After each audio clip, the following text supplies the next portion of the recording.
السلام علیکم پیارے حضور. السلام. حضور میرا کویشچن ہے کہ آج کل دنیا کے حالات بہت خراب ہیں، کیا کہ چانس ہے کہ World War 3 ٹل جائے؟ ٹل جائے؟ دعا کرو ٹل جائے گی تو پھر کچھ سالوں بعد دوبارہ ہو جائے گی. اول تو ہو ہی رہی ہے، تھوڑی تھوڑی لو اسکیل پہ تو ہو ہی رہی ہے نا. ٹھیک ہے، جی. چھوٹے اسکیل پہ تو ہو رہی ہے جنگ.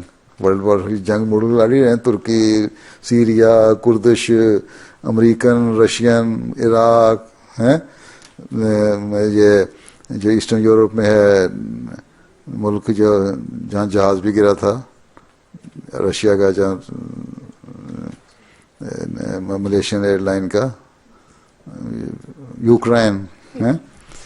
تو یہ سارے ملکوں میں جنگیں ہی ہو رہی ہیں نا، یہاں بھی ہو رہے ہیں سب کچھ. اب داعش والے گھس کے یورپین آ رہے ہیں، تو یہ اس کا کیا نتیجہ نکل رہا ہے؟ اس کا نتیجہ نکل رہا ہے کہ امریکہ بھی حملے کر رہا ہے عراق پہ، وہاں بھی کر رہا ہے. وہ تو لیبیا ہیں، یمن، سعودی عرب سارے انوالو ہیں.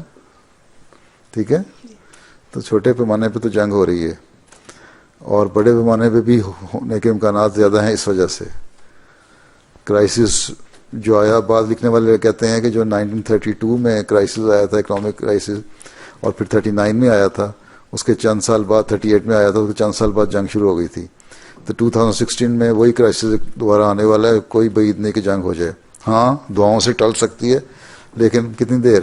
کیونکہ حضرت مسیح علیہ السلام کی صداقت کا نشان پھر ظاہر ہونا ہے، اور اگر جنگ سے ظاہر ہونا ہے تو اس نے آنا ہی آنا ہے.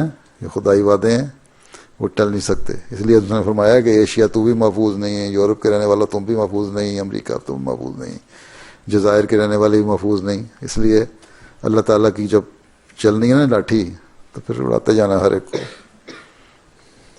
یہ اگر تم نے ٹالنی ہے اپنی زندگی تک ٹال لو گی. جب 50-60 سال تو مشکل لگتا ہے ٹلنا، 2-4 سال کی بات زیادہ ہے.